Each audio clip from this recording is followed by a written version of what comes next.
한국에 와서 생활하고 공부하면서 혼자 밥을 먹는 시간들이 아주 많아졌습니다. 그래서 제일 쉬운 것이 뭐냐, 라면은 하도 먹어서 먹기 싫고, 그래서 그냥 밥에다가 김치, 맨날 김치 먹을 수는 없잖아요. 그리고 이제 많이 먹는 거 계란 후라이, 그리고 또 이제 더 좀 신경을 써서 해야 되는 그 생선 구워 먹는 거였어요. 생선 구워 먹으면 그냥 불을 켜놓고 올려놓고 기름도 올리고 생선 올려놓고 번지면 되잖아요. 그런데 그 쉬운 것 같은데 처음에는 잘 안 되더라. 계속 타는 거예요. 생선이 계속 타는 거예요. 타가지고 까먹게 돼가지고. 그래서 얘가 왜 탈까 가만히 생각해봤어요. 타는 게 왜 탈까요? 불이 세서 타죠. 불이 세서 타죠.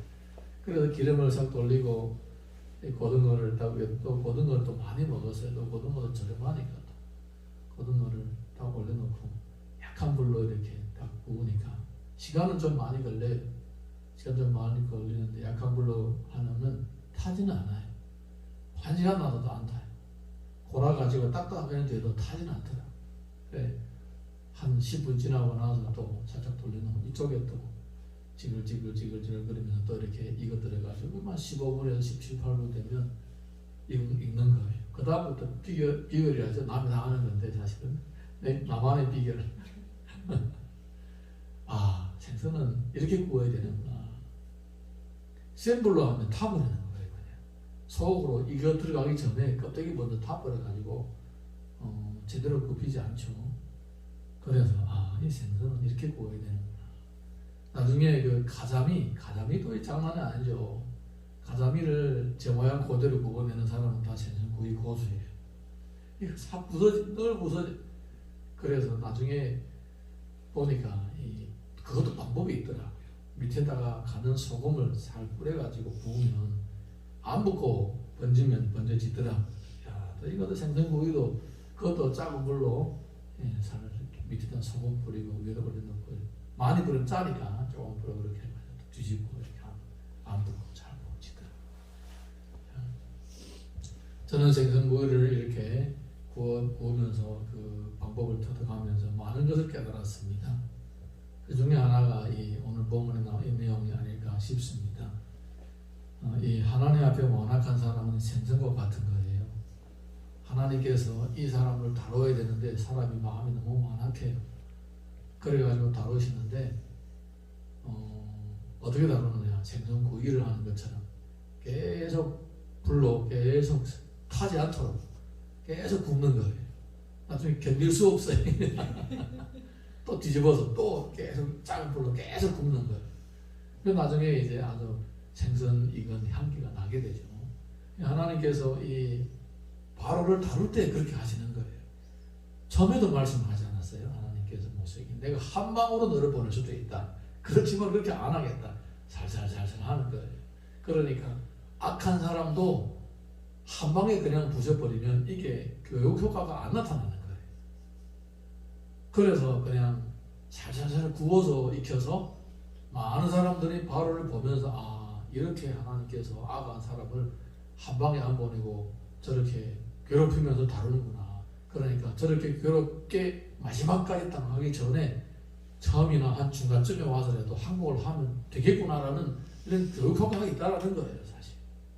그래서 하나님께서 이 바로를 다루실 때에 처음부터 그냥 한 방에 보내지 않은 것을 볼 수가 있습니다. 드디어 이제 마지막 제약이 남은 거예요. 이제 익을 때가 다 된 거죠. 생선이 익을 때가 다 된 거예요. 자, 우리 29절에서 30절 보겠습니다. 시작.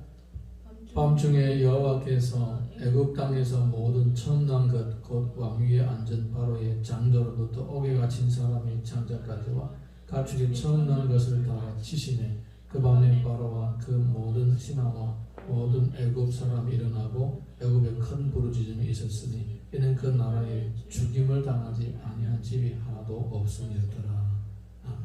결국은 하나님을 거역하고 하나님의 백성들에게 박해를 가하는 사람의 이 죄는 회개하지 않으면 심판을 받게 되는 거죠. 10번이나 하나님께서 징계를 하셨는데도 마음을 돌려세우지 않아요. 그래서 하나님께서는 결국은 심판을 하십니다.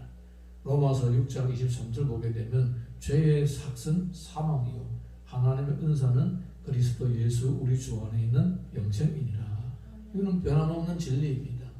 아담과 하와가 선악과를 따먹었을 때에 그들이 하나님 앞에 범죄를 했을 때에 하나님은 정령 죽으리라 반드시 죽으리라는 이 말씀 어떻게 이루어 가시느냐. 죽기는 죽는데 당장 죽지는 않아요. 그들로 하여금 죽을 때까지 쭉 과정 가운데 하나님의 은혜를 체험하고 또 그들이 죽지라도 그들은 끝나지 않도록 그들에게 경건한 후손들이 태어나게 만들어주는 거예요. 그리고 심지어 그들의 경건한 후손들을 이어가면서 예수 그리스도 구원자까지도 태어나게 만드는 거예요. 너는 언젠가 죽지만은 너를 통하여서 하나님의 구속의 역사가 계속 이루어질 것이다. 이런 거예요. 네, 이런 거예요. 그러니까 죄의 삭은 사망이라는 이 말씀은 변함이 없습니다. 그렇지만은 그냥 죄의 삭으로 말미암아 회개하지 않고 심판받는 사람은 끝나는데 하나님 은사는 그리스도 예수 우리 주 안에 있는 영생인 거예요. 죄가 없는 사람이 없어요. 지옥 가지 말아야 할 사람은 예수님 외에는 없습니다. 그런데도 불구하고 어떤 사람은 지옥 가게 되고 어떤 사람은 천국 가게 되는 원인은 뭐냐. 어떤 사람은 심판의 어떤 징계의 대상이 되고 어떤 사람은 구원받은 하나님의 자녀의 모범이 되는 이유가 뭡니까? 바로 내 자신의 잘못을 회개하고 뉘우치는 거예요. 바로는 마지막까지 뉘우치지 않았죠. 그래서 끝까지 하나님 심판을 받으면서 사람들에게 이 나쁜 정말 극한적인 어떤 끝까지 굳은 마음을 가지고 사는 사람을 어떻게 되는가 보여주는 그런 사례가 되었던 것입니다. 자, 우리 이어서 출애굽기 12장 31절에서 36절 보겠습니다. 시작. 밤에 바로가 모세와 아론을 불러서 이르되 너희와 이스라엘 자손은 일어나 내 백성 가운데서 떠나 너희의 말대로 가서 여호와를 섬기며 너희가 말한 대로 너희 양과 너희 소도 돌아가고 나를 위하여 축복하라 하며 애국 사람들은 말하기를 우리가 다 죽은 자가 되도다 하고 그 백성을 제초하여 그 땅에서 속히 내보내라 하므로 그 백성이 말을 외지 못한 반죽 담은 그릇을 옷에 싸서 어깨에 매니라. 이스라엘 자손이 모세의 말대로 하여 애국 사람에게 은근편과 애국 구함에 여호와께서 애국 사람에게 이스라엘 백성에게 은혜를 입게 하사 그들이 구하는 대로 주게 하심으로 그들이 애국 사람의 물품을 취하였더라. 아멘. 보니까 바로가 장자의 죽음을 겪고 나서 그리고 온 애국 사람들과 심지어 그들이 키우는 가축 짐승까지도 장자의 죽음을 겪고 나니까 이제야 항복을 하는 거예요. 여러분, 항복하는 것과 뉘우치는 것하고는 본질이 다른 거예요. 본질이 다른 거예요. 이 바로는 항복은 했어요. 항복은 했는데 뉘우치지는 않았어요. 뉘우치지 않았어요. 우리가 요나서를 보게 되면 요나가 항복을 했죠. 심지어 하나님 앞에 내가 가겠다고 해가지고 실제로 가가지고 또 보험까지 전복하고 많은 사람들 회개하고 하나님의 심판을 받지 않는 것을 봤습니다. 그런데도 항복했는데도 불구하고 뉘우치지는 않아요. 마지막에 하나님께서 뭘로 교육합니까? 막는 풀로 교육하죠. 그러면서 이제 마음이 돌아서도록 하시는 거예요. 마음이 돌아서도록 하죠. 그러니까 이 하나님의 은혜는 어디까지 들어오게 되냐면 우리 마음까지 들어오는 거예요. 내가 상황에 밀려서 어쩔 수 없이 그렇게 하는 것으로서는 부족한 거예요. 내 마음까지도 그것이 이해가 되고 깨달아지고 내가 그렇게 하겠노라고 즐거운 마음으로 주님의 거룩한 사역에 내가 동참하는 것을 하나님이 원하시는 거예요. 어쨌든 항복하는 것까지도 좋은데 근데 거기서 멈추면 안 되는 거예요. 사실은 거기까지 더 나아가서 내 마음을 이 하나님의 말씀을 거역하는 마음을 설득시켜서 다시는 그런 일이 없도록 해야 되는 거예요. 할렐루야. 이어서 37절에서 42절 보겠습니다. 시작. 이스라엘 자손이 라암셋을 떠나서 숫곳에 이르는 요아베에 보행자는 장정이 60만 가량이요 수많은 잡족과 양과 소와 심히 많은 가축이 그들과 함께 하였으며 그들의 애굽으로부터 가지고 나온 발교되지 못한 반죽으로 무교병을 부었으니 이는 그들의 애굽에서 쫓겨남으로 지체할 수 없었으며 아무 양식도 준비하지 못하였으며더라. 이스라엘 자손의 애굽에 거주한 지 430년이라 430년이 끝나는 그날에 여호와의 군대가 땅에서 나왔은즉 이 밤은 그들을 애굽 땅에서 인도하여 내심으로 말미암아 여호와 앞에 지킬 것이니 이는 여호와의 밤이라 이스라엘 자손이 다 대대로 지킬 것이니라. 아멘. 여호와의 밤이니라. 여호와의 밤이니라. 하나님께서 그 밤에 택한 자들은 심판하시고 또 하나님의 백성들, 약속의 백성들에게는 구원을 주시는 신앙의 자유와 삶의 자유를 주시는 그런 순간이었더라는 것입니다. 근데 이렇게 된 일은 그냥 갑자기 돌변 상황이 아니고 오랜 세월 동안 계획했던 하나님의 역사하심이시고 하나님 인도하심이라는 거예요. 그러니까 매사에 다 타이밍이 있는 거예요. 시와 때가 있는 거예요. 아무 때나 되는 게 아니라는 겁니다.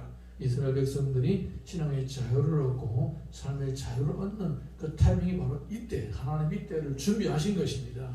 아멘. 창세기 50장 24절 25절 보게 되면 요셉이 죽을 때 이렇게 얘기를 합니다.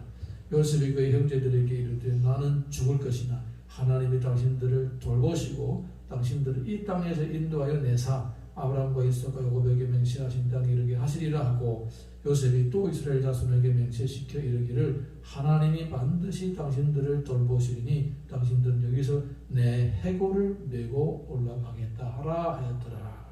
죽을 때 유언을 남깁니다. 하나님께서 너희들을 반드시 다시 아브라함과 이삭과 야곱이 묻힌 땅으로 돌려보낼 테니까 나도 해골을 놔뒀다가 그때 가져가 달라 이렇게 부탁을 하는 거예요. 보십시오. 이 하나님의 계획은 이렇게 오래 세월 전부터 하나 이루어지는 거예요. 예, 생선구이. 하나님이 말씀하시는 것이 갑작스럽게 이루어지는 일이 많지 않아요. 갑작스럽게 이루어지는 많지 않아요. 대부분 다 오래 세월 동안 꾸준하게 준비하시고 하나 이루어 가시는 거예요. 그래서 우리가 하나님의 인도하심을 따라 산다는 것은 바로 하나님의 타이밍에 맞춰서 사는 거하고 같은 의미를 가지는 거예요.